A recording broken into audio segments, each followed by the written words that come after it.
मैं कहूँ। अच्छा जी, रिक्वायरमेंट है डिस्कस। आज जो हम करेंगे ना इफरिक 1, उसके बाद कुछ सवाल ऐसे आएंगे इस आयत 37 में भी जिसमें जनरल एंट्रीज उसने मांगी होंगी, तो हम जो है वो शुक्र का कलमा पढ़ रहे होंगे फिर हैं। शुक्र है ज़रा लिखने से जान छूटी। Discuss how above issues should be dealt with in 5 W for the year 31 दिसंबर 2000। तो ईयर एंड हमारा क्या है जी? 31 December 2019। Support your answer in context of relevant IFRS। For the purpose of this question, assume that the date today is, हाँ अब इसका मतलब आपको मैंने समझाया जी, तकरीबन हर चौथे सवाल में आया हुआ है ये मामला, तीसरे सवाल में आया हुआ है, हर एक सवाल में तो नहीं है लेकिन हर एक सवाल में ना सिर्फ दूसरे तीसरे सवाल में ये मामला आ रहा है। तो मैंने आपको बताया था 31 दिसंबर 2019 हमारा ईयर एंड है। तो हम इस वक्त एक महीना गुजर चुका है और 1 फरवरी पे खड़े हैं जब हम फाइनेंशियल स्टेटमेंट्स को फाइनलाइज कर रहे होते हैं। ये वो टाइम होता है जिस टाइम में IAS 10 अप्लाई हो रहा होता है, ऐसे ही है ना, ठीक है। लेकिन इसका मतलब ये कतन नहीं ले लेना आपने कि 1 फरवरी 2020, ये पहले भी एक सवाल में कहा था, इस दिन date of authorisation of financial statements है, ये नहीं है, वो अभी बाद में होना है। हम इस वक्त 1 फरवरी पे खड़े और इस वक्त कुछ इवेंट्स हमारे सामने फाइनलाइजेशन कर रहे हैं फाइनेंशियल स्टेटमेंट्स की, तो कुछ मैटर्स उनके सामने आए हैं, वो आपका मशवरा, आपकी एक्सपर्ट ओपिनियन चाह रहे हैं उसके ऊपर, ठीक है ना जी। अच्छा, अब you are the finance manager, सुभान अल्लाह, हाई क्या कितना खुश करता है ना आपका ना, यू आर द और होंगे भी सही इंशाल्लाह, पढ़ते जाएं जल्दी जल्दी, अब तो मंजिल करीब है। बस क्या रह गया, अब क्या रह गया, बस कैफ ख़त्म होने वाला है जी, क्या रह गया, 3.5 साल के आर्टिकल बस हैं। कितने पेपर हो गए आप फाइनल के? 8 हैं, 6 नहीं 7 हो गए, चलो हैं, पेपर भी कट गए हैं, क्या रह गया, कोई नहीं, मंजिल सामने है इंशाल्लाह। उसके बाद फिर you will be the finance manager of Wonderland limited. Wonderland, देखो पहले खुश करके साथ ही उसने आगे वो बात भी कर दी, ठीक है, कि भाई सिर्फ ख्वाबों की दुनिया में नहीं रहना, थोड़ी मेहनत करनी पड़ेगी, ठीक है। तो you are the finance manager wonderland limited, your assistant is preparing financial statement of WL for the year 31 December 19। He has brought following matters for your consideration. मजे का सवाल। इन मिड ऑफ 19 हमारे साल के दरमियान में WL launched a new model of laptops with the name of Champ which became popular among customer. लो भाई चैम्प आ गया, तो मेरे भी चैम्प आ गए हैं, लेट वाले भी हैं जी। मैंने चैलेंज कर दिया, नहीं है अभी, मैं चैलेंज कर दूं ना आज टर्म टेस्ट के अंदर, मैं करने लगा हूँ चैलेंज, तैयार है ना? कौन कौन तैयार है इंशाल्लाह? बस बाकी हाथ खड़े करो, सारे हाथ खड़े करो, हाथ खड़े करो, हाथ। सब तैयार है ना? आमिर भाई आप में हाथ खड़ा नहीं करना, अब आमिर भाई ने हाथ खड़ा कर दिया, आपने भी देना टर्म टेस्ट। अच्छा देख लेना, तैयारी करके आए हो ना, हैं तो फिर इंशाल्लाह जीत जाओगे, कोई मसला नहीं है, बस हिम्मत से। टर्म टेस्ट सबने देना है, पूरी ईमानदारी से देना है और पूरी मेहनत के साथ देना है। समझो ICAP का पर्चा है, इसमें पास तो इंशाल्लाह आगे भी पास। हमने जी एक नया मॉडल लैपटॉप्स का लॉन्च किया है, नाम है उसका चैम्प। ये तो एक चैम्प है, जाहिर है एक प्रोडक्ट है ना, जैसे चैम्प एक प्रोडक्ट है, अब ये सारे चैम्प्स हैं, अब पॉपुलर भी बड़े हो गए हैं इन नवंबर 19। लेकिन नज़र लग गई चैम्प्स को, हैं जी। जब लग रहा था कि समझ आ रही है, पेपर पास हो जाएगा, तो कुछ हरकतें ऐसी शुरू कर दी जिससे कहीं पहली बार में पास ना हो जाए, डर लग रहा था ना, है जी। पढ़ना छोड़ दिया, टेस्ट की तैयारी नहीं की, टर्म टेस्ट नहीं दिया। तो इन नवंबर 19 मुझे कंप्लेंट्स आने लग गई about incidents of electric shock and excessive heating. कहते जी चैम्प को हाथ लगाते हैं तो बिजली करंट मारता है, और ये जो है वो लैपटॉप है, तो जब लैप में रखते हैं तो ये गर्मी बड़ा हो जाता है, एक्सेसिव हीटिंग शू शू कर रहा होता है, कि आजकल ये भी कर रहा होता है, ये चैम्प बना हुआ है आजकल, ठीक है। Some of these incidents resulted in serious injuries. Current बड़े जोर का भी लग गया कोई 2-3 लोगों को। Several customer filed claims for damages with WL, और कुछ लोगों ने तो यहाँ तक के केस कर दिया। The matter was highly publicised in the media as well. ओए होए, बदनाम हो गए भाई, हम बदनाम हो गए। हमने चैम्प लॉन्च किया और चैम्प में बिजली के झटके भी लग रहे थे और बहुत गर्म भी हो रहा था, कुछ लोग जख्मी हो गए और उन्होंने केस भी फाइल कर दिया, और ये बात मीडिया में भी आ गई है, तो बदनाम भी हो गए हैं, ठीक है। अब टर्म टेस्ट की तैयारी तो आप करके आए हुए हैं, है ना, कर रहे हैं अभी, हैं? नहीं कर नहीं रहे हैं, आज टेस्ट देना है आज, वरना आज जो है ना मैंने आप लोगों को। अच्छा अब जी मामला सामने आपके, मिड में हमने एक चैंप जो है वो लॉन्च कर दिया था और नवंबर में उसकी शिकायतें आना शुरू हो चुकी हैं और बदनामी भी बड़ी हो गई है। ऑन यकम दिसंबर 19 हमने रोक दी sales of Champ, we suspended sales of Champ. WL conducted an inquiry which led to conclusion, ओए होए होए होए, हमारा कसूर नहीं था कि these incidents were happening because of defective charger, जो कि हमने कहीं और से मंगवाए थे। हमारे चैंप में कोई मसला नहीं था, मसला चार्जर में था, मसला मोबाइल में था, मसला माहौल में था, हमारे चैंप में तो कोई मसला नहीं था, ठीक है। अच्छा ऑन 25 दिसंबर 19 WL अनाउंस्ड, अब ये भी अनाउंसमेंट हो गई है, WL announced that all the customers can collect replacement charger from 15 January and onwards from WL service center without any additional cost। अब कहानी समझ आ रही, ठीक है। अच्छा अगली बात, मामला कुछ यूं चल पड़ा है, ये कौन सा लेक्चर पुराने वाला सामने आ गया है, ये सारे लेक्चर ही यहीं पड़े हुए हैं, घूमते फिरते रहते हैं हम।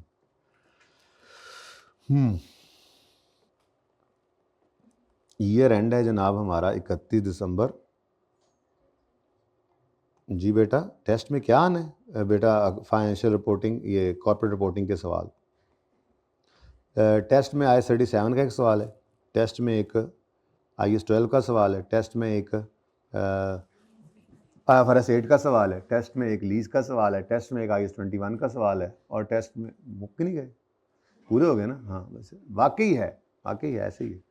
वो 70 को नंबर का टेस्ट बनाया हुआ है सर ने जी।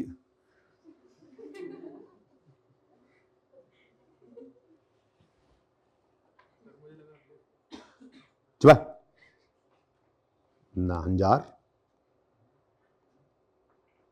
ना, तो 2 टेस्ट तुम्हें लगेगा पता, हम यहाँ खड़े हैं जी। ये कब जी, अच्छा अब ड्रामे ना करो ना, तुम जेनवन हो गए, पीछे नॉन जेनवन भी आ गए हैं, ठीक है। अच्छा जी बच्चों सुन लो, इधर हमारे पास शिकायतें मौसूल होना शुरू हो चुकी थी हमारे साल में ही, और उसकी वजह से हमने अनाउंस कर दिया है, अनाउंसमेंट होगी यहाँ पे, ठीक है, अनाउंस कर दिया यहाँ पर कि हम रिप्लेसमेंट चार्जर देंगे आपको। साथ ही हमने बताया कि भाई हमारा कोई कसूर नहीं था, तो अनाउंस कर दिया कि रिप्लेसमेंट चार्जर्स देंगे। अब प्रेजेंट ऑब्लिगेशन है due to past event. Past event क्या है, डिफेक्टिव चार्जर्स का जाना, ठीक है।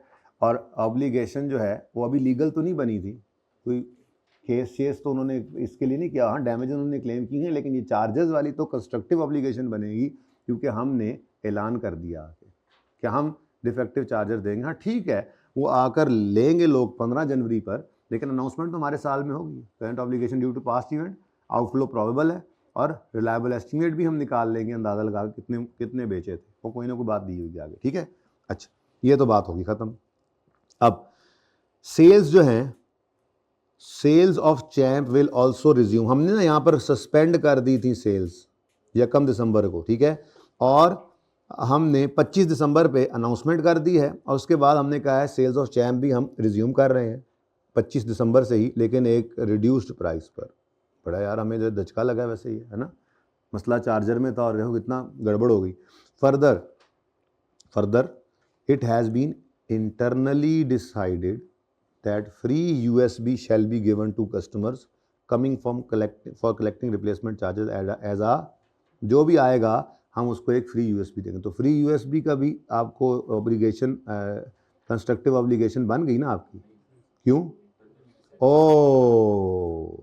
Internal decisions are not obligations unless communicated. Charger का तो ऐलान कर दिया आके, लेकिन यार सरप्राइज रख लो, एक जो भी चार्जर लेने आएगा उसको एक USB अपनी तरफ से फ्री दे देनी, चैंप USB, ठीक है, एज अ गुड जेस्चर, ठीक है। अच्छा the matter was raised with supplier of chargers, अब हम चले गए सप्लायर की तरफ, ठीक है, अब उसको पकड़ेंगे, हमारे खिलाफ तो केस हो गया।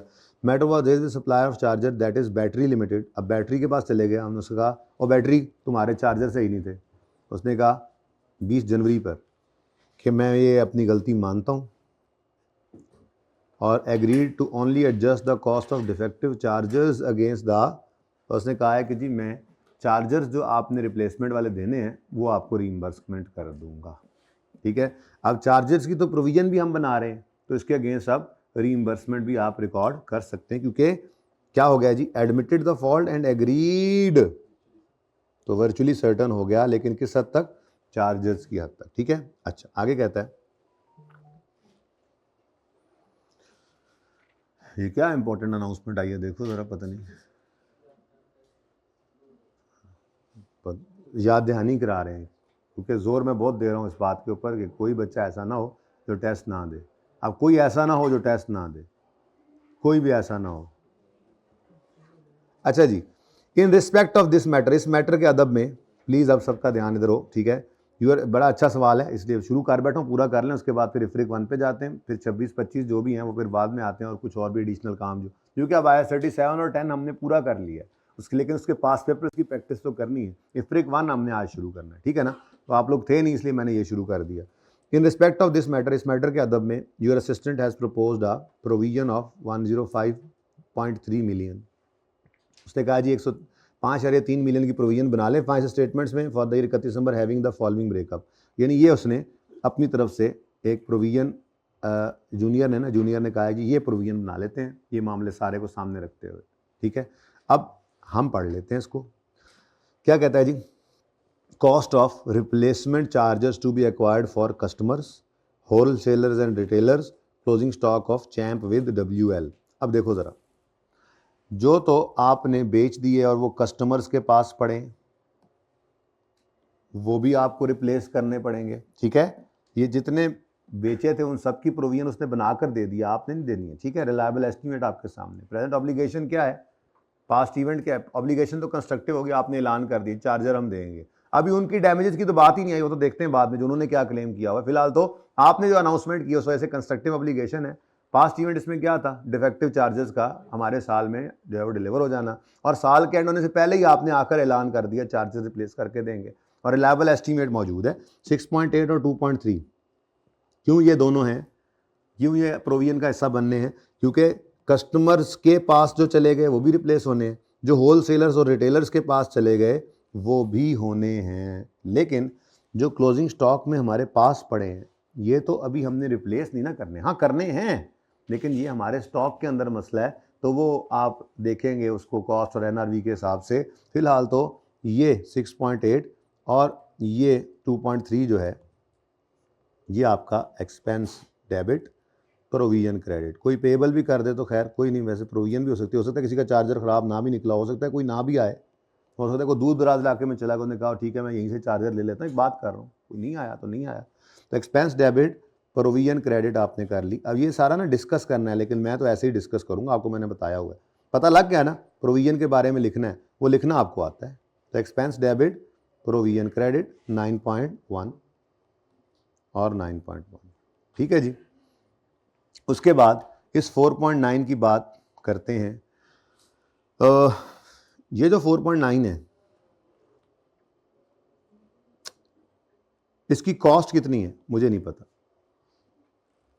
कि क्या है कॉस्ट ऑफ रिप्लेसिंग चार्जेस, ठीक है। तो अब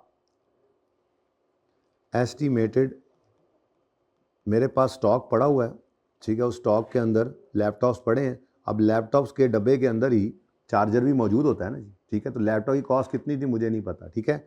एस्टिमेटेड सेलिंग प्राइस भी आएगी इंशाल्लाह, ठीक है। लेस कॉस्ट ऑफ कंप्लीशन कह लें या कॉस्ट ऑफ डिफेक्टिव वो जो भी था, ठीक है, ये बेसिकली अभी कॉस्ट इनकर करनी है कितनी जी, 4.9, जैसे मैंने आपको सवाल में करवाया था ना, ठीक है। अब देखिए NRV आ जाएगी हमारे पास, ये तो कॉस्ट और NRV में से जाहिर सी बात है लोअर क्या होना है, अब ये कॉस्ट तो पड़ रही है ना हमें, ये कॉस्ट तो हमें पड़ेगी, ठीक है, वो इसको फिलहाल रीइंबर्स कर देगा, लेकिन वो तो देखने वाली बात है, ठीक है। अब NRV लॉस इधर आ गया, अब ये 4.9 जो है हमारे एसिड की कॉस्ट और NRV का डिफरेंस आ गया, तो ये 4.9 बेसिकली क्या होगा, हमारे पास एक कॉस्ट पड़ी थी, ठीक है, cost of replacement charges to be acquired for, अब हमने ये क्लोजिंग स्टॉक में जो हमारे पास चैम पड़ा है उसके लिए जो एक्वायर करना है, ये उनकी बात हो रही है, ठीक है। 4.9 हमारे पास स्टॉक में पड़े हुए हैं, तो हमारे लैपटॉप की जो कॉस्ट थी, ठीक है, और फिर हमारे लैपटॉप की जो सेलिंग प्राइस थी उसमें अब एक कॉस्ट हमें पड़ने जा रही है 4.9 की, पढ़ने जा रही, नहीं पढ़ने जा रही, क्योंकि हमने इसको भी रिप्लेस करना है, ठीक है। वो बाद में फिर जब रिसीवेबल की बात करते हैं तो वहाँ पे जाके देख लेंगे कि कितना रिसीवेबल बुक करना है, ठीक हो गया। अच्छा, अगली बात, बीएल से कितनी रिकवरी होती नज़र आ रही है? 20 नहीं 11.5, ठीक है। ये 11.5 क्या है? Recovery from BL. तो इसका मतलब यूँ कर लें, अगर टोटल, अगर मैं यहाँ पे टोटल करूँ, ये इसका टोटल करूँ, मुझे बताइए टोटल चार्जर्स, चाहे वो हमने दे दिए थे मोबाइल, ये लैपटॉप बेच दिए थे, चाहे वो कस्टमर के पास पहुंच गए हैं, चाहे रिटेलर के पास पड़े हैं, चाहे हमारे स्टॉक में पड़े हैं, ये जितने भी चार्जर्स रिप्लेस होने हैं, इसकी रिकवरी आनी है नहीं आनी? अब बोलो टोटल बनता कितना है? अब वो 14 जो है उसमें से रिकवरी कितनी एक्सपेक्टेड है? अब पता नहीं वो 11 क्यों कह रहा है, बहरहाल जो भी कह रहा है वो, ठीक है। ये 11 की रिकवरी जो है इसको हम कह लेंगे जी ये रिसीवेबल है, ठीक है। इसके बारे में क्या कहेंगे जी? ये रिसीवेबल। आगे चलते जाते हैं, ठीक है। ये क्या है जी हमारे पास? Recovery from BL. बीएल कौन है? बैटरी। बैटरी ने कहा था कि आपको रिप्लेसमेंट चार्जेस की हम रिकवरी दे देंगे। आगे चलते हैं, cost of USB to be given, हाँ जी, प्रोविजन की बात हो रही है, तो ये प्रोविजन में नहीं आनी है। उसकी वजह क्या है? ये हमने आपस अंदर खाते सोचा है अभी, तो इसके लिए कोई कंस्ट्रक्टिव ऑब्लिगेशन भी नहीं है, लीगल वैसे नहीं। कौन सा कोर्ट ने कहा है आपने यूएसबी देनी है इनको? जो कौन सा उन्होंने यूएसबी मांगी है? तो हमने अगर ऐलान कर दिया होता तो इसकी कंस्ट्रक्टिव ऑब्लिगेशन भी आ जाती, तो ये प्रोविजन में नहीं आना चाहिए। उसके बाद जनाब आपका केस आ गया, expected litigation cost and settlement in respect of claims for damages for injuries to customer including 5.4 million for claims made in January and 10 million for claims expected to be received in future. मेरे बच्चों, बात यह है कि past event तो हो चुका है, वो है डिफेक्टिव लैपटॉप्स की सेल। अब उनमें से कह रहा है कि टोटल कितने हैं? अच्छा, अब इसमें से क्या कह रहा है? इसमें से वो कह रहा है कि 25.9 में से 5.4 जो है वो कब आए हैं? जनवरी में। और अभी हम खड़े हैं 1 फरवरी पे, तो फरवरी में भी आ सकते हैं, मार्च में भी आ सकते हैं, जब तक 5 सेटलमेंट हमारे हाथ में, तो ये आ सकते हैं। वो एक्सपेक्टेशन उसने बताई कितने? 10 नहीं था, 10 आ गया, ठीक है। इसका मतलब ये 10 मिलियन जो है ये कब आएगा? ये फरवरी मार्च,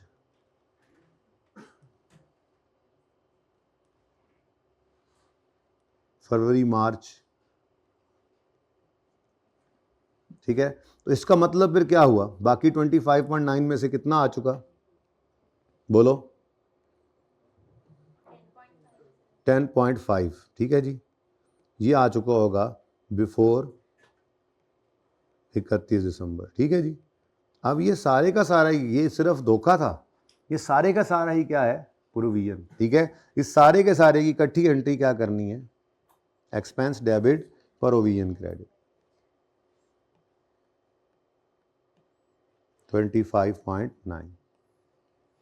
अब ये प्रोविजन हम अपनी सीधी कर रहे हैं, ठीक है ना। तो एक्सपेंस डेबिट, उसने तो प्रोविजन निकाल कर दे दिया ऐसे ही अन्नेवाह।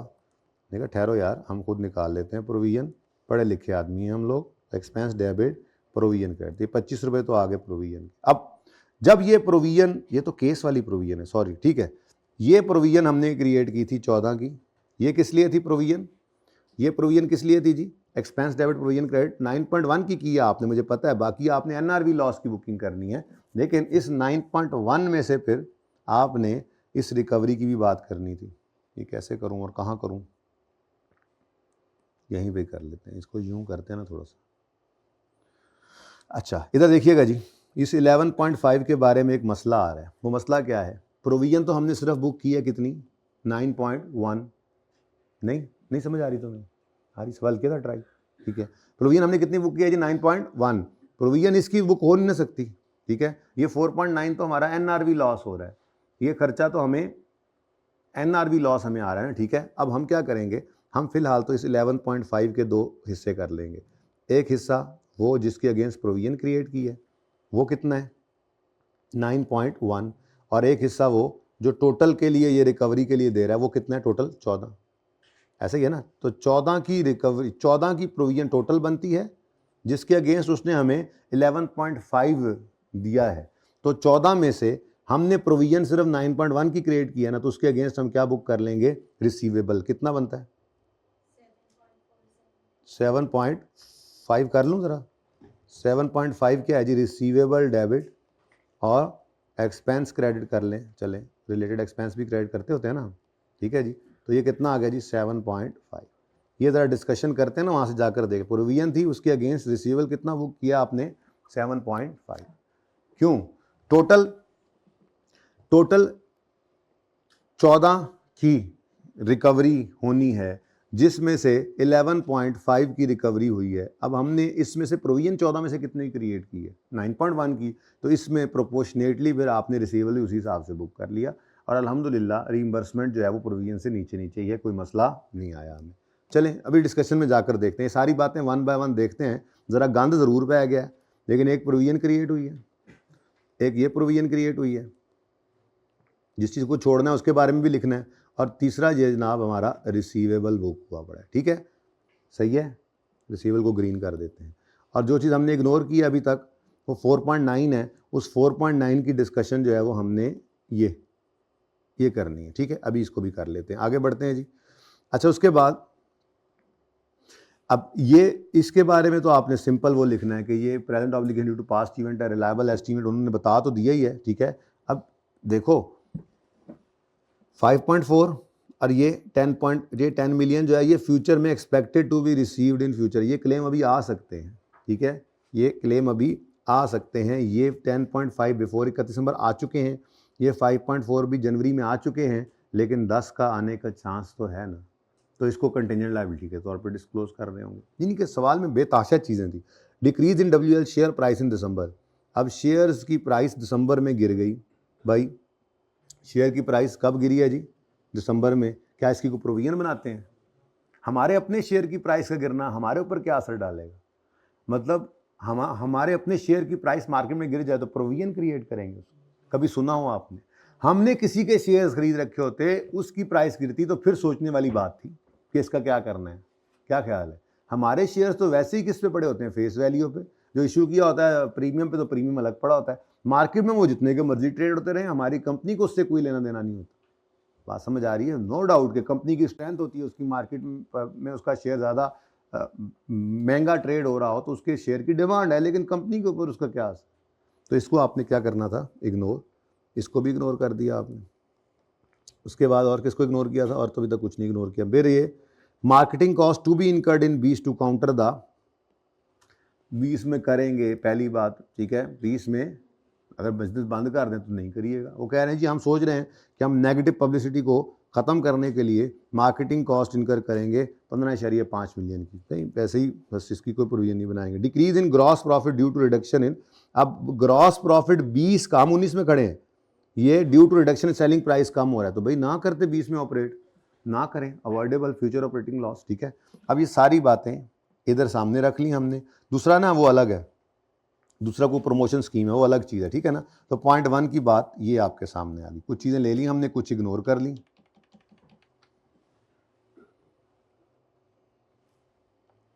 सवाल हमारे गले पड़ते हुए, या वैसे ही बस बता दूं? चलो वन बाय वन बताता जाता हूं, फिर जाकर देख भी लेते हैं। सबसे पहले आपने 9.1 ले लिया, ठीक है। इसके बारे में क्या कहना है जी आपने कि provision should be recorded for, पूरी कहानी लिखने के बाद प्रोविजन को हमने रिकॉर्ड करना है 9.1 का, ठीक है, जो सिर्फ इन दो का रिटेलर और होलसेलर्स वाला होगा, ठीक है, क्योंकि ये कंस्ट्रक्टिव ऑब्लिगेशन आ गई, आपने अनाउंसमेंट कर दिया। और जो आपके अपने स्टॉक के अंदर चार्जेस रिप्लेस होने हैं, ठीक है, वो आपने NRV निकालते हुए उसकी कैलकुलेशन करनी है, ठीक है।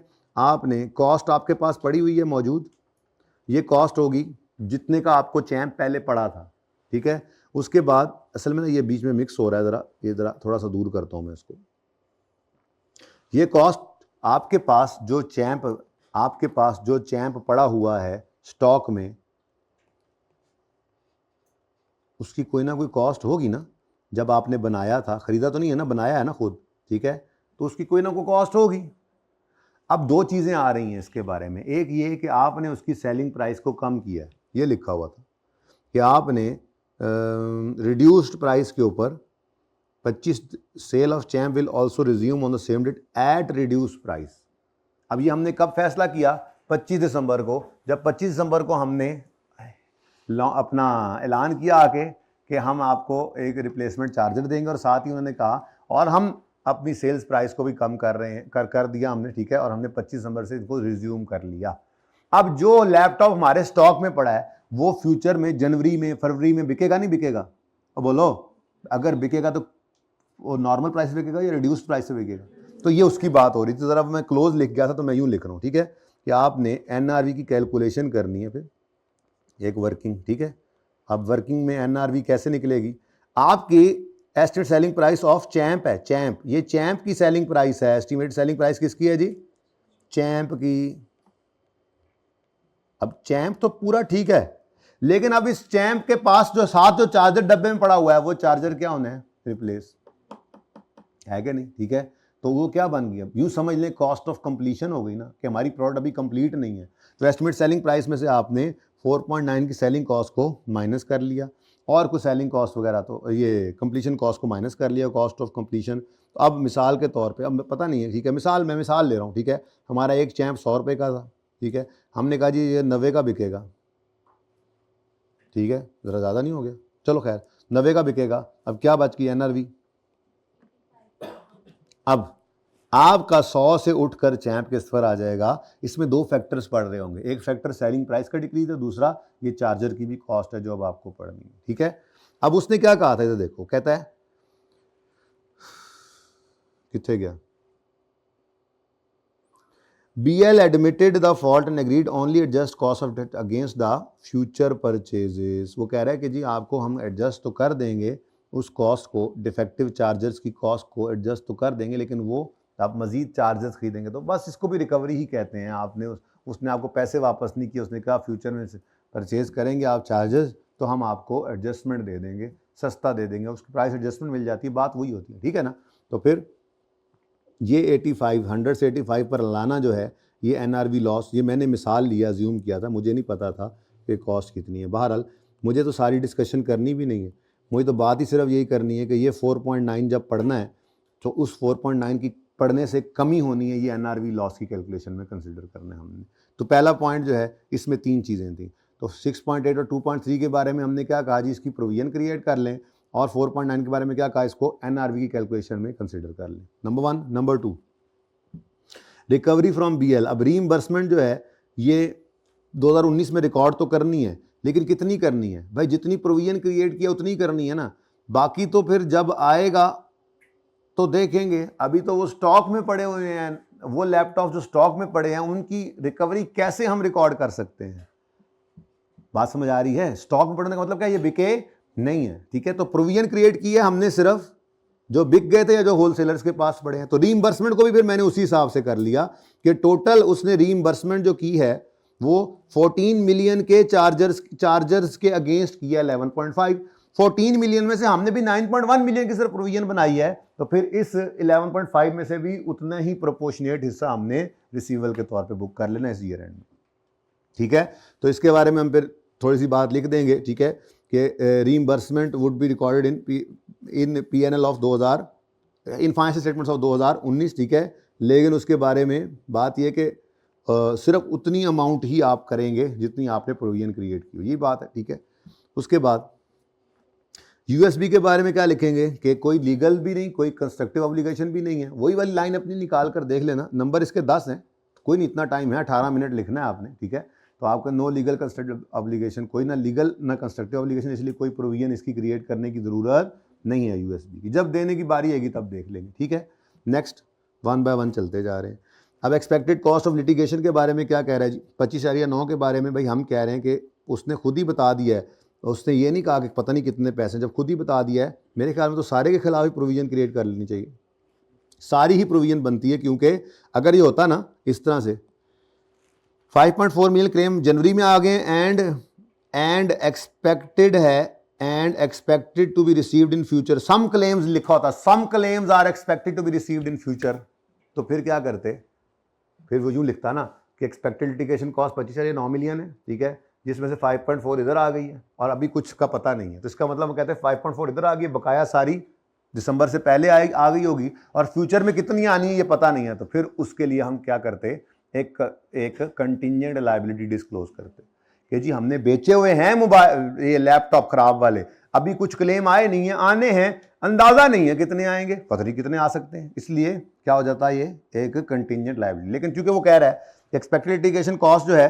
वो 5.4 मिलियन की दिस जनवरी में आई है और 10 मिलियन उम्मीद है, क्योंकि जितने लैपटॉप बेचे तो उस हिसाब से उन्होंने हिसाब लगा लिया होगा कितने अब तक लैपटॉप बेचे हैं, सबका हिसाब लगा के उन्होंने बोला अभी फ्यूचर में भी 10 मिलियन आ सकता है और बाकी हमने कहा ये आ चुका है, तो ये सारे के सारे के खिलाफ ही सारे के सारे ऊपर क्या कर लेंगे हम, प्रोविजन क्रिएट कर लेंगे पूरे 25 या ये 25/9 क्यों नहीं लिखा हमने, ठीक है जी, ये ओके डन, सही है। चलो नेक्स्ट जी, decrease in WL share price, अब इसका क्या करें जी,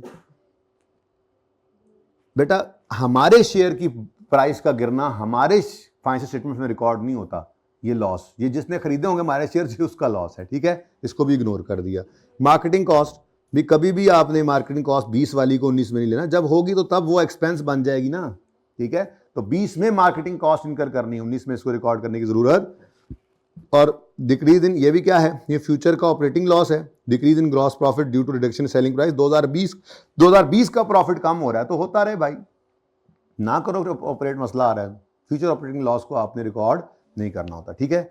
अब ये मोटी मोटी बातें किस तरह से लिखी हुई हैं जरा देख लेते हैं, आप इससे बेहतर लिख सकते हैं, कोई मसला नहीं, देखें यहाँ पे provision will be recorded in 2019 for the cost of replacement charges due to constructive, अब आप इसकी बजाय कस्टमर एंड होलसेलर्स की बजाय 7 फिगर भी लिख सकते हैं, आपके सामने तो फिगर्स भी हैं ना, तो आपने ये लिख देना था कि there is a present obligation due to past event which in this case is announcement, therefore a constructive obligation for replacing the charges arises because announcement is made before year end, ठीक है, and a provision amounting to 9.1 shall be recorded in financial for the year 31 December, while 4.9 the replacement cost of replacement amounting to 4.9 shall be considered while calculating NRV of the stock, ठीक है जी।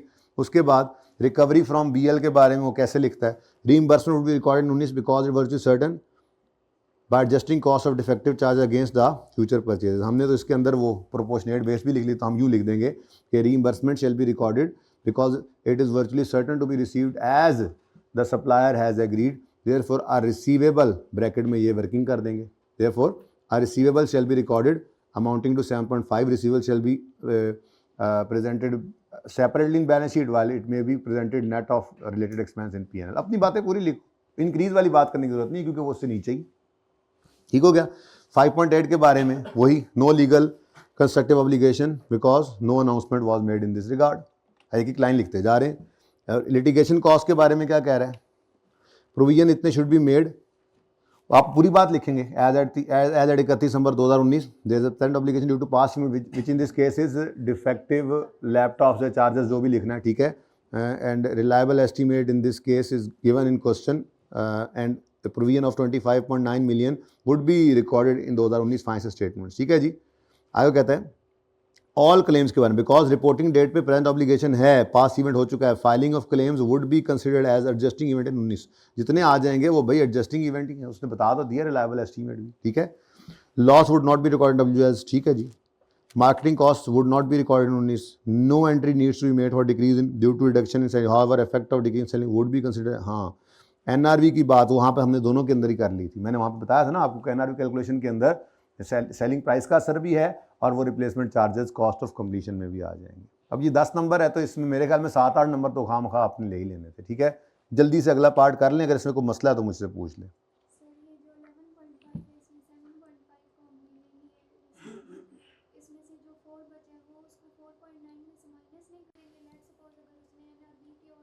नहीं बेटा, जब हम ये replace करें उसने तो जब कर लेंगे ना उस वक्त फिर रिसीवेबल को अलग से बुक करेंगे, हमने रिप्लेसमेंट चार्जर को इस स्टॉक की NRV निकालते हुए माइनस करना है, ठीक है, और फिर अलग से उस रिसीवेबल को बुक करेंगे जब ऐसा होगा, ठीक है, क्योंकि एनआरवी कैलकुलेशन के अंदर तो हमने ये देखना है कि हमारे पास ये लैपटॉप पड़ा है, इस लैपटॉप की एस्टिमेट सेलिंग प्राइस कितनी होगी जी, 90 पे आ गई है, और अभी इसमें चार्जर की कॉस्ट भी पड़नी है, तो हमारे उस एनआरवी को कम हमने करना ही करना है। यानी कि एक तरह से वो एक्सपेंस डेबिट प्रोविजन क्रेडिट नहीं हुआ ना, तो वो क्या हो गया, आपके यहां से एक्सपेंस डेबिट होने की वजह एनआरवी लॉस के तौर पर डेबिट हो गया, यानी वो यहाँ पे पूरा एक्सपेंस रिकॉर्ड हुआ है, और उसके अगेंस्ट फिर उस वक्त आप प्रोविजन वो रिसीवेबल बुक कर लेना कि अब इसमें से 4 समथिंग जितना भी रह गया, कितना रह गया वैसे 4 रह गया, ये 4 जो है आपका वहां से रिसीवेबल, तो रिसीवेबल डेबिट फिर आप बेशक उसको इनकम में क्रेडिट करते रहे, नेट भी कर देंगे तो हर्ज नहीं है, लेकिन मेरे ख्याल में एक्सपेंस को पूरा रिकॉर्ड करना चाहिए एनआरवी कैलकुलेशन, नेट में इंपैक्ट तो वही पड़ना है, ठीक है।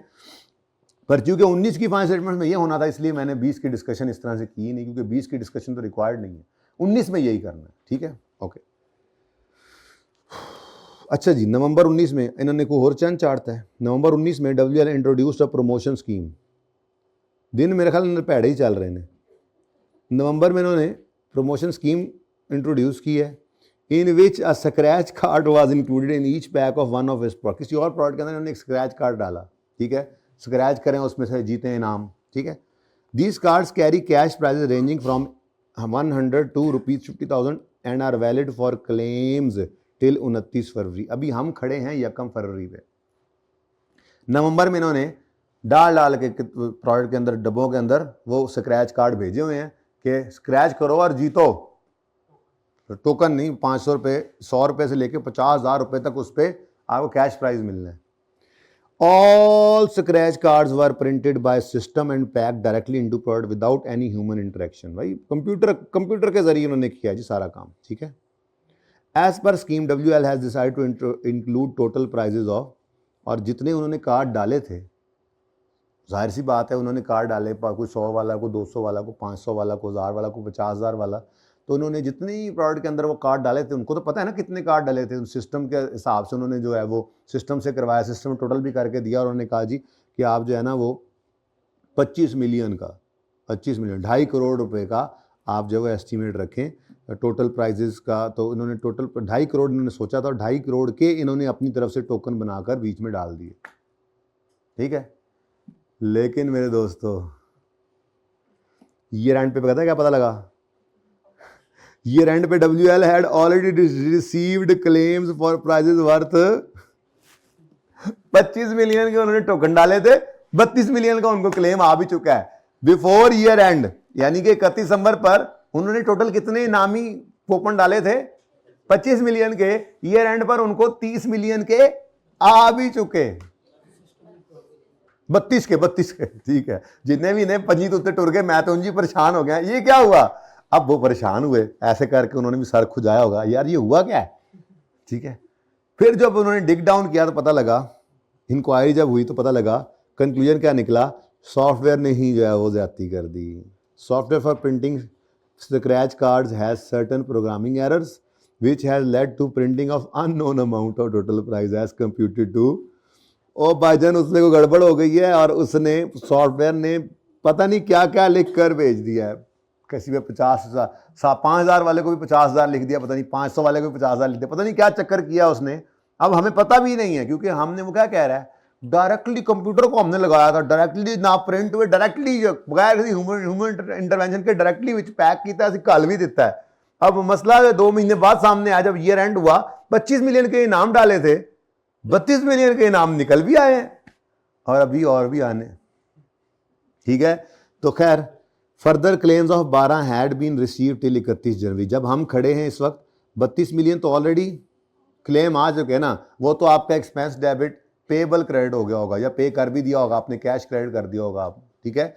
लेकिन आप 1 फरवरी में खड़े हैं तो 12 मिलियन ऑलरेडी आ चुके हैं, अब इसका क्या करें, इसका क्या करें भाई, लीगल ऑब्लिगेशन है, कंस्ट्रक्टिव नहीं कह सकते इसको, लीगल ऑब्लिगेशन है, कंस्ट्रक्टिव कहने वाले कह दें, लेकिन मैं तो लीगल कहूंगा। हमने कार्ड बीच में डाल के भेजा, एग्रीमेंट कर लिया, हमारा कॉन्ट्रैक्ट हो गया, हमने बीच में कार्ड डाल के भेजा है, ठीक है।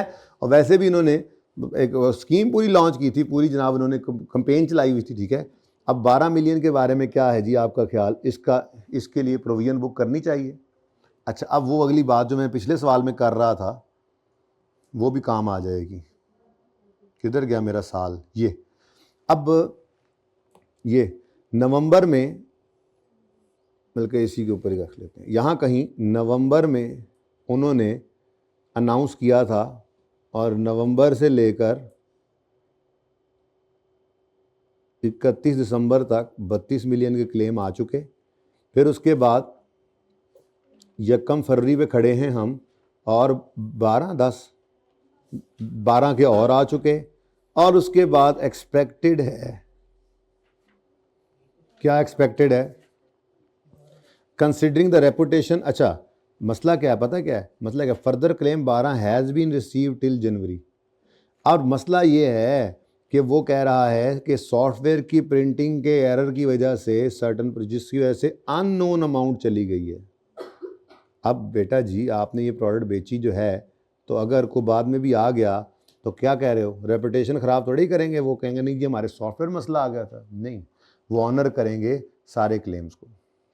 ठीक है, अब मामला ये है, मैं मिसाल के तौर पे कहता हूँ कि 29 फरवरी पे जाके कहीं फाइनेंशियल स्टेटमेंट्स फाइनलाइज होनी है, तो अभी कुछ और क्लेम्स भी आ सकते हैं। ये मैंने कहा था, ये नहीं समझ लेना आपने कि यह कम फरवरी फाइनलाइज होगी फाइनेंशियल स्टेटमेंट्स, नहीं, इस दिन हम खड़े हैं और अभी सोच रहे हैं, ये सारे काम हो रहे हैं। तो 32 वाला तो टीका लग चुका है, 10 का भी, अब 12 का भी लग चुका हुआ है, लेकिन चूंकि अभी हमारी फाइनेंस हमारे हाथ में ही है और अननोन अमाउंट प्रिंट हो गई है, तो इसके बारे में क्या कहोगे? ये तो एक्सपेंस डेबिट प्रोविजन क्रेडिट कर लेनी चाहिए। Adjusting event present obligation due to past event है, रिलायबल एस्टीमेट भी है, रिलायबल क्या है, एक्सैक्ट फिगर आ गई, ठीक है, आउटफ्लो प्रोबेबल है, रिकॉर्ड कर लें। लेकिन जो ये क्वेश्चन मार्क है इसके बारे में, कंटिंजेंट लायबिलिटी, कंटिंजेंसी तो है ना बेटा कि अभी मजीद भी लोग आ सकते हैं, तो कंटिंजेंट लायबिलिटी डिस्क्लोज कर देंगे। ठीक है, सही है, खत्म हो गया, कहानी खत्म हो गई। हाँ चलो इसको सामने रखते हैं और यहाँ से पढ़ लेते हैं। इन respect of claims receive till year and 32 WL should record an expense, वो तो हो गया। फर्दर 12 रिसीव जो हो गए हैं उनको भी एडजस्टिंग इवेंट कहते हुए उनको, अब देखो ये साथ साथ ना IAS 10 का तड़का लग जाता है। ये हर जगह पे IAS 10, इस पूरे सवाल में IAS 10 का तड़का था तो सही, जैसे अब इस सवाल के अंदर ये IAS 10 का ही तड़का है। तो ईयर एंड 31 दिसंबर 19 है, जो 10 का एक्सपेंस क्लेम रिसीव हुआ तो जनवरी में हुआ है 2020 में, तो क्यों रिकॉर्ड कर रहे हैं? एडजस्टिंग इवेंट है, क्योंकि वो आप काम कर चुके होते हैं, इवेंट हमारे साल में हो चुका होगा, it is an adjusting event, तो it should be record as an expenses 19। अब रिमेनिंग क्लेम्स जो कि अभी रिसीव नहीं हुए उसके बारे में प्रेजेंट ऑब्लिगेशन है, ठीक है, सेल ऑफ प्रोडक्ट प्रोबेबल है कि आउटफ्लो होगा, और कार्ड हायर अमाउंट के प्रिंट हो गए हैं, but amount could not be determined therefore, क्योंकि एब्सेंस थी ह्यूमंस की, हमें क्या पता क्या क्या चला गया, अब किस किस के घर जाकर देखें, कहाँ कहाँ से ढूंढने, तो पता नहीं, अभी कुछ भी हो सकता है। तो it should be disclose as contingent liability along with description of amount that can not be measured reliably.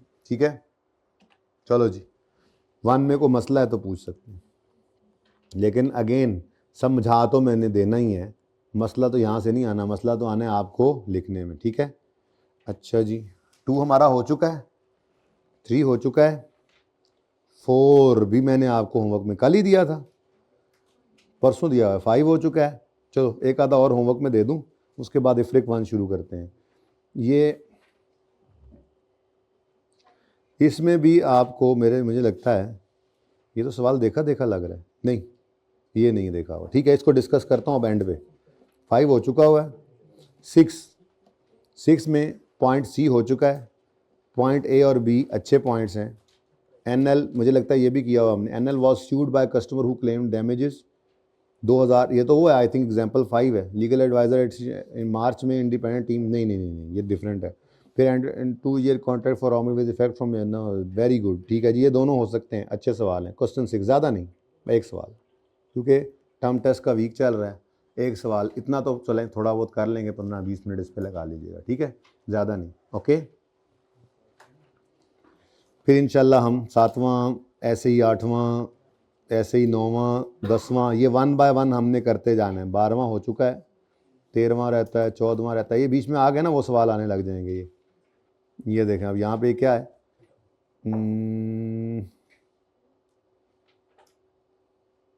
ये जैसे ये अब इफ्रिक 1 आ गया 16 में, 17 में भी डीकमीशनिंग है, इफ्रिक 1 आ रहा है,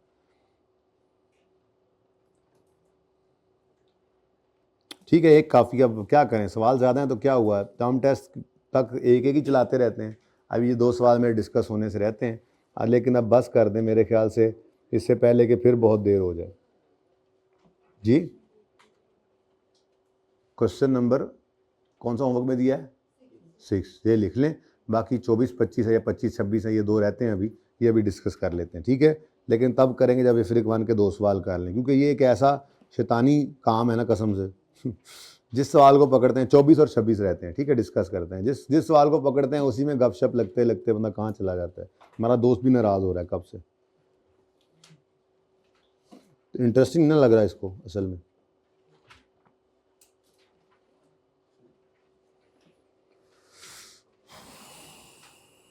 अच्छा जी,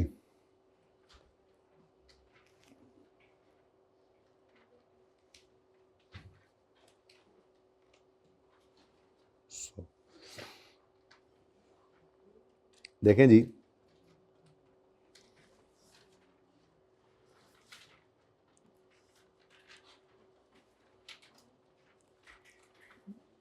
आप पेज ना खोलें फिलहाल।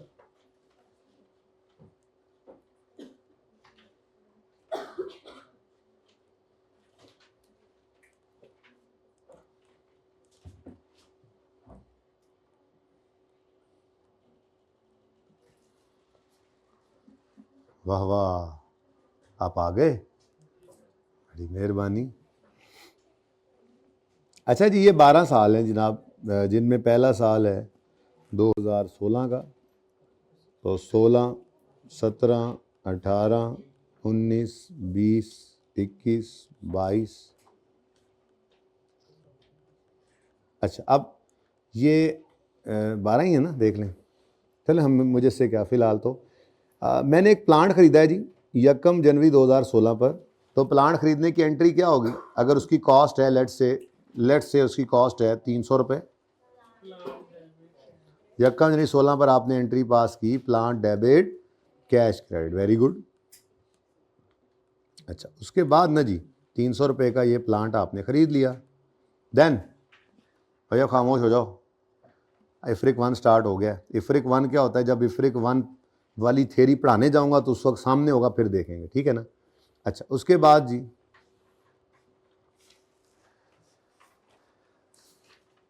जिस मुल्क में हमने ये प्लांट इंस्टॉल किया है ना, उसके लॉ में लिखा हुआ है कि जब आपने यहाँ से इसको 12 साल बाद आपने यहाँ पे काम ख़त्म करना है ना, तो इसको आपने डिसमेंटल करना है। ये मेंटल हो गया, इसको डिसमेंटल करना है। तो हमने कहा अच्छा, फिर हमने अपना एस्टीमेट लगाया और हमें पता लगा कि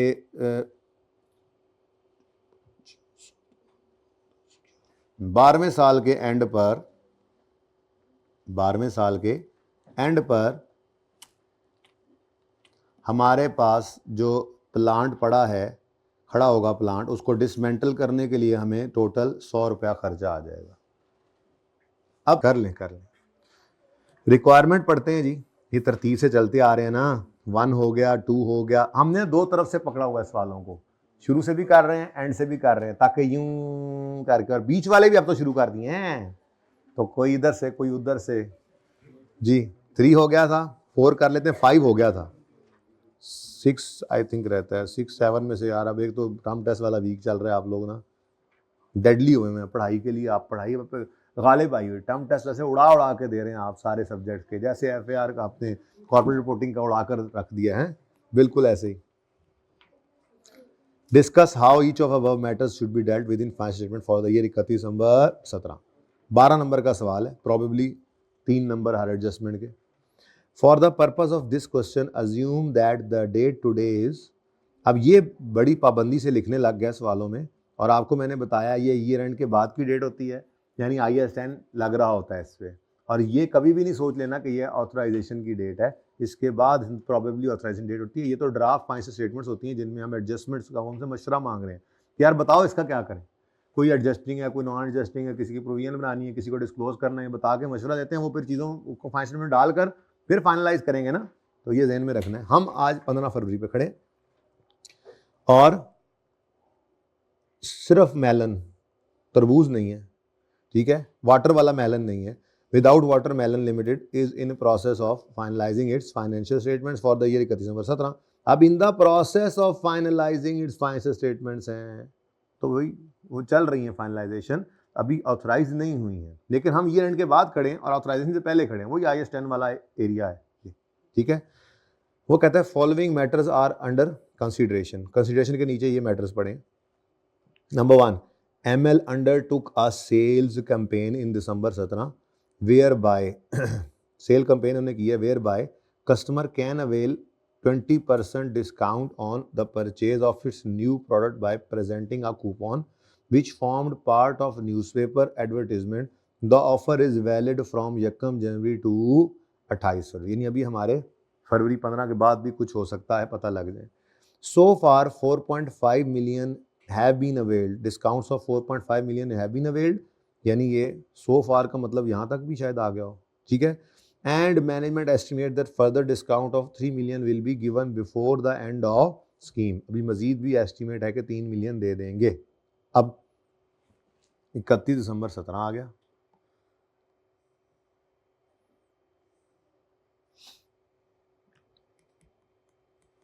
ठीक है जी। और सेल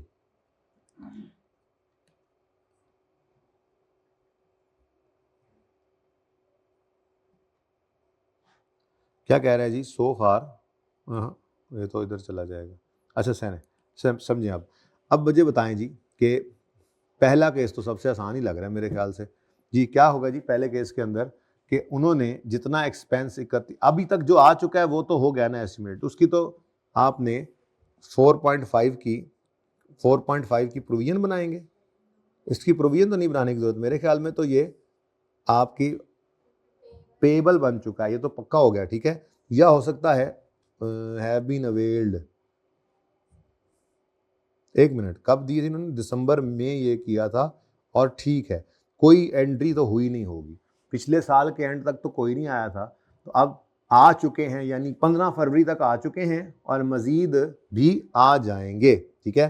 तो 4.5 आ चुके हैं प्लस 3 आ जाएंगे, तो टोटल क्या है जी 7.5, ठीक है। अब ये तो अवेल हो चुके, and management further discount will be given before the end of scheme, तो फिर ठीक है, इसके बारे में तो कुछ बताने की जरूरत नहीं है, ठीक है। हाँ, कोई प्रेजेंट ऑब्लिगेशन नहीं ईयर एंड के ऊपर। ऑब्लिगेटिंग इवेंट इस केस के अंदर तो एक्चुअल सेल थी जो ऑलरेडी हो चुकी हुई है, ठीक है। तो इसलिए आपकी अनाउंसमेंट थी आपके ईयर एंड से पहले पहले ऑफर वैलिड है। नहीं, आपका असल में ना अनाउंसमेंट कब कर रहे हैं वो दिसंबर में, मतलब दिसंबर की अनाउंसमेंट से परेशान नहीं हो जाना आपने। दिसंबर की अनाउंसमेंट सिर्फ क्या थी, जनवरी से जो सेल होगी उस पर डिस्काउंट मिलेगा, ठीक है। तो 7.5 सारे के सारे की कोई प्रोविजन यहाँ पे खड़े होकर आपने क्रिएट नहीं करनी। यहाँ से सेल शुरू हुई है 1 जनवरी से, और उसके साथ साथ डिस्काउंट आपने देना शुरू किया हुआ है, और ये डिस्काउंट देते देते आप 15 फरवरी पे आन पहुंचे हैं, यहाँ पे आप इस वक्त मौजूद हैं, ठीक है जी। और आपको यहाँ पे आते तक पता लग चुका है कि हमने कितना डिस्काउंट दे लिया है और कितना हमने अभी मज़ीद देना है। इन दोनों केसेस के अंदर अब चूंकि ये नॉन एडजस्टिंग इवेंट है, पास्ट इवेंट तो हुआ नहीं था, तो अगर आपको ये मेरे तो ख्याल में इसका कोई डिस्क्लोजर भी नहीं बनता। Parent obligation due to past event हो, आउटफ्लो प्रोबेबल हो, parent obligation due to past event तो साइड पे हो गया। Present obligation due to past event हो, आउटफ्लो प्रोबेबल ना हो, पॉसिबल हो, तो ये तो प्रेजेंट ऑब्लिगेशन ही नहीं है, ये तो वहीं से ही निकल जाता है। रिलायबल एस्टीमेट बेशक मौजूद हो, लेकिन अगली बात ही कोई नहीं है, तो इसलिए इसकी कोई प्रोविजन क्रिएट नहीं करेंगे आप, ठीक है। ये सारे का सारा प्रोविजन में नहीं आएगा। नंबर 2 पढ़ते जाएं साथ साथ जी। 3 मिलियन की प्रोविजन क्यों बनेगी जी, आप मुझे बताएं। 4 मिलियन की नहीं बन रही, वो पेबल भी आपने रिकॉर्ड करना है 2020 में। 2020 में एक्सपेंस डेबिट डिस्काउंट है, यानी वैसे तो अब डिस्काउंट एक्सपेंस डेबिट नहीं होता, समझाने के लिए कह रहा हूँ। वैसे तो अब सेल्स को ही हम ये डेबिट कर देते होते हैं, यानी सेल ही नेट ऑफ डिस्काउंट होती है, ठीक है ना। तो एक तरह से ट्रेड डिस्काउंट है, या वो अवेल कर रहे हैं तो भी कैश डिस्काउंट कह लें। तो ये सारे का सारा ही हमारा ईयर एंड के बाद आ रहा है। पेज नंबर कौन सा है यार, सोल्यूशन का ज़रा बता दो, साथ साथ लिखते जाएँ, देखते जाएँ। सवाल नंबर कौन सा है, 893, ठीक है। तो no provision should be recorded for discount of 7.5, क्योंकि अवेल हो गया और एस्टिमेट टू बी अवेल्ड है, because there is no present obligation at year end. असल बात यह है कि हमारे साल के एंड पर सिर्फ अनाउंसमेंट हुई है। क्या अनाउंसमेंट हुई है, इस साल से, आज से ही नहीं, उन्होंने कहा है कि यकम जनवरी, अगले साल के यकम जनवरी से जो सेल होगी उस सेल पे डिस्काउंट मिलेगा और 28 फरवरी तक ये ऑफर है। तो अभी 15 फरवरी तक उसमें से 4.5 आ गए और 3 और आ जाएंगे, तो चाहे 4.5 है चाहे 3 है, इसकी कोई लायबिलिटी हमारे ईयर एंड पे स्टैंड ही नहीं करती है, क्योंकि पास्ट इवेंट होना था sale with coupon, sale with discount. तो सेल विद डिस्काउंट शुरू ही कब हुई है? यकम जनवरी से जो सेल हुई है, जो बंदा खरीदने आता है हमारी दुकान से, हम उसको उस दिन एक कूपन देते हैं कि यार ये आप डिस्काउंट अवेल कर सकते हैं, ठीक है। तो इसलिए कोई प्रोविजन स्टैंड नहीं कर रही। The obligating event in this case is actual sale rather than publishing coupons and sale occurred after the year end. कहता है कि कूपन का सिर्फ पब्लिश होना तो लायबिलिटी नहीं डाल रहा, बल्कि लायबिलिटी तो होनी है किस वजह से? जब कूपन लेकर आएगा अगला बंदा और वो डिस्काउंट वो दिखाकर सेल करेगा, और वो शुरू ही कब से होना है? यकम जनवरी से, ठीक है। अच्छा जी, उसके बाद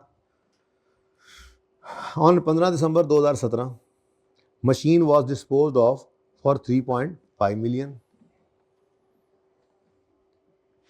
यही ना उठा लें।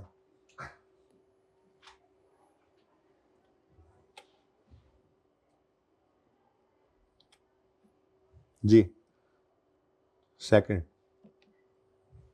बस ये कर लें, फिर उसके बाद बाकी कल से जी। सेकंड है, कहता है जी मशीन डिस्पोज हुई है for 3.5 to raspberry limited for cash. However as per agreement ML was also entitled to additional amount of 1.5 which is dependent upon passing certain production test after installation on RL's premises।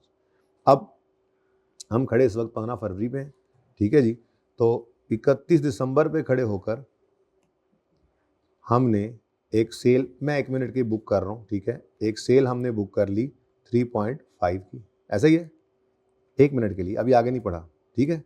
अब आगे वो कहता है लेकिन 1.5 additional मिल जाना है अगर उसकी प्रेमिसेस में इंस्टॉल हो गई। किधर गया वो मेरा दोस्त? अगर उसका दोस्त उम्रे से वापस आ गया तो वो प्राइस डिटरमिन कर देगा। फिलहाल आप प्लांट ले जाएं, तो हमने एक लाइन पढ़ी थी कि sale of plant before year end, ठीक है, अगर हो गई है तो सिर्फ प्राइस का डिटरमिन होना ईयर एंड के बाद इज एन एडजस्टिंग इवेंट। याद आया कुछ? अब ये ऐसी कहानी बन रही है, बस उम्रे पे दोस्त नहीं गया इनका। वो कह रहा है 25 जनवरी, अब हम खड़े हैं 15 फरवरी पे, तो 25 जनवरी पे RL confirmed that required production testing has successfully been completed का मतलब now ML is entitled to this additional amount also, ठीक है। इस कंफर्म कर दिया कि ये कंप्लीट हो गया, तो RL को ये 1.5 मिलियन भी अब मिलना है। हमने कहा जी इसका मतलब ये हुआ कि ये 3.5 की बजाय 5.0 पर सेल रिकॉर्ड हो सकती है, क्योंकि एसेट तो पहले बिक चुका था। हाँ, अगर ये फेल हो जाता टेस्ट तो फिर 3.5 पे बुक कर लेते, पास हो गया तो 5 पे बुक कर ले।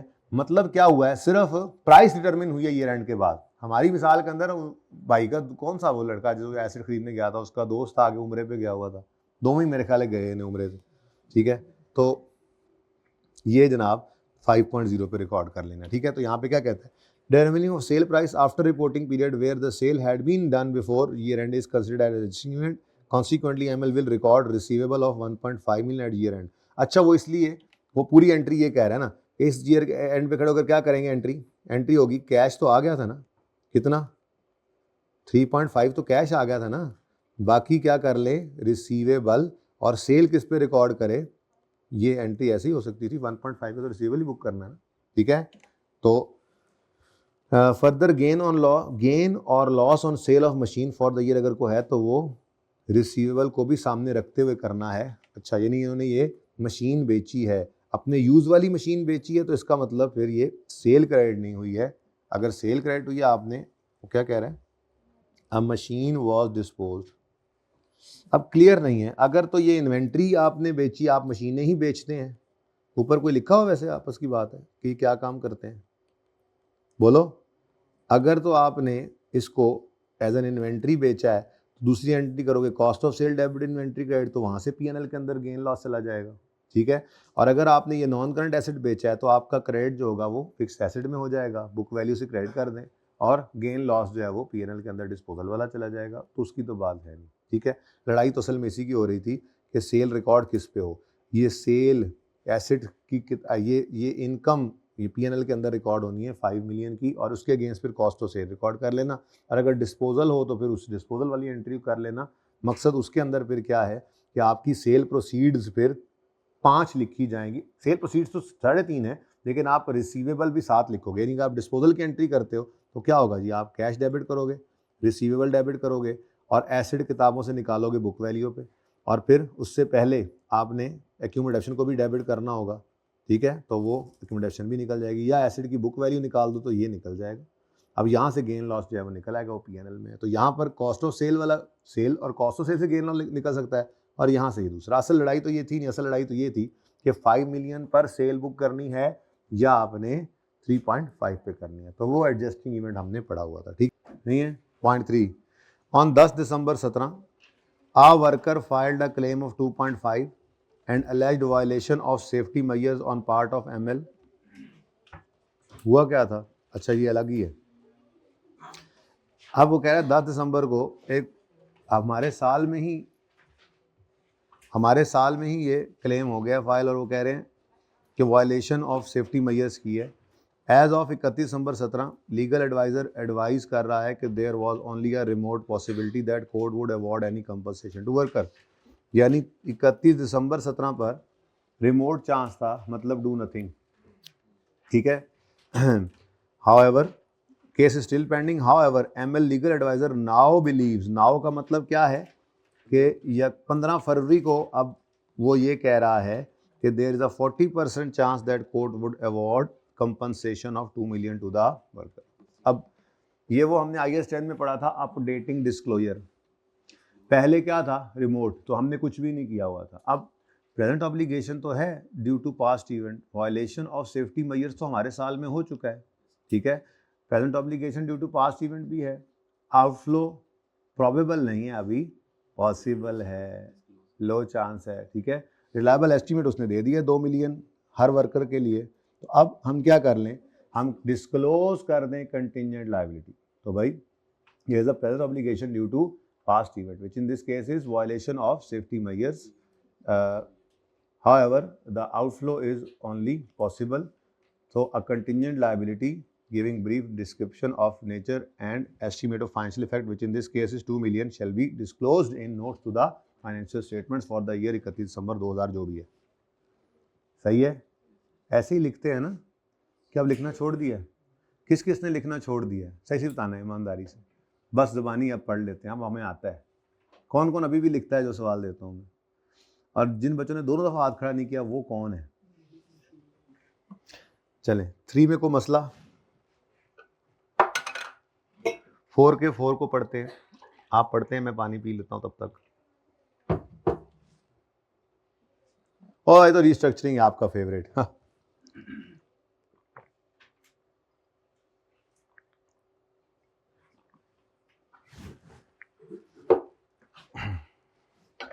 इन नवंबर 17 हमारे साल के एंड होने से पहले as part of restructuring plan, उनका प्लान था, उसी के हिस्से में एक ऑप्शन दिया गया अर्ली रिटायरमेंट का, in exchange of one of payment of 1 million as offer to each employee aged above.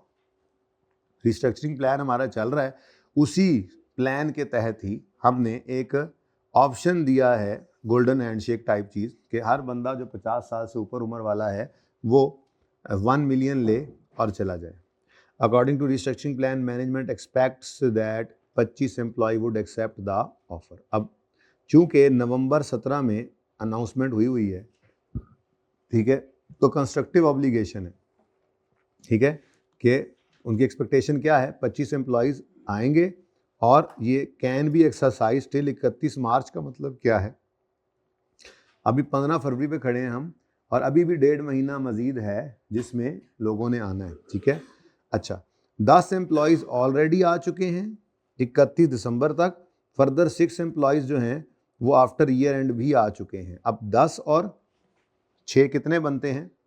अब बात वही आ गई, अनाउंसमेंट हमारे साल के एंड पे हो चुकी है, तो कंस्ट्रक्टिव ऑब्लिगेशन तो अराइज हो चुकी है, ठीक है। अब हम इस वक्त खड़े कहाँ पे हैं? 15 फरवरी पे, ठीक है जी। अब 10 लोग, यहाँ पे कहीं अनाउंसमेंट हुई और 10 लोग आ चुके ईयर एंड तक, सही है। ईयर एंड के बाद भी अभी तक 15 फरवरी तक कितने आ चुके हैं? 6। लेकिन 31 मार्च तक अभी टाइम मौजूद है और टोटल एक्सपेक्टेड जो बंदे हैं वो कितने हैं? तो इसका मतलब जो बैलेंसिंग कितने, वो भी आ ही जाएंगे। तो हमें इससे क्या कि कितने आए और कितने अभी नहीं आए, हमने पूरे 25 के हिसाब से प्रोविजन क्रिएट कर लेनी, क्योंकि हमारी एक्सपेक्टेशन है कि 25 लोग इसको एक्सेप्ट कर लेंगे। ये बात समझ आई? बोलो। तो अब 10 और 6, बल्कि यूं कह लें 10 तो हमारे साल के अंदर ही आ गए थे, तो उनके तो पैसे भी चले गए। अब बाकी कितने रह गए? 15। अब ये 15 जो हैं, 15 मामला इनका चल रहा है। 10 जो ईयर एंड तक आ चुके हैं उनकी एंट्री हो चुकी होगी एक्सपेंस डेबिट कैश क्रेडिट। बाकी रह गए 15।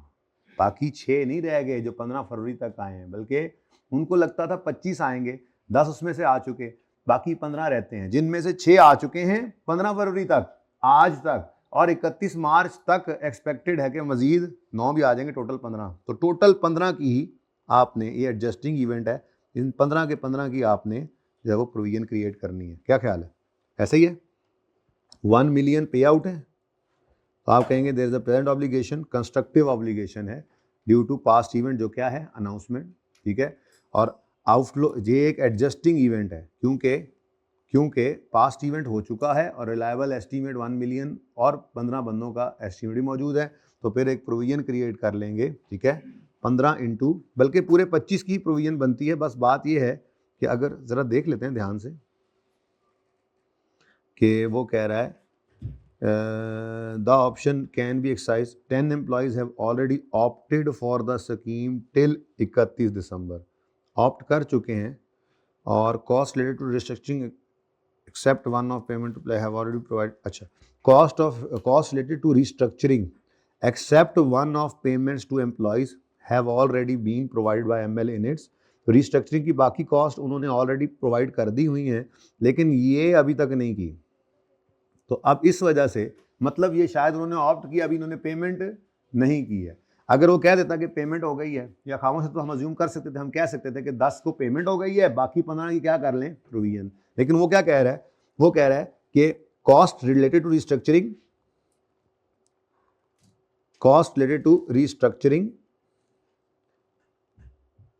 have been already been provided in ML's financial statements। और बीच वाली लाइन क्या कह रही है? Except one of payment to employees. कौन सी वाली?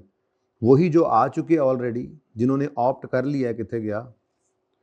6। अभी यहाँ मैं भी कहूँ, वो अंडरलाइन था ना, हैव ऑप्टेड, ये जो ऑप्ट कर चुके हैं ये, और प्लस जो मजीद 25 में से बाकी रह गए हैं, यानी कि बाकी के कितने?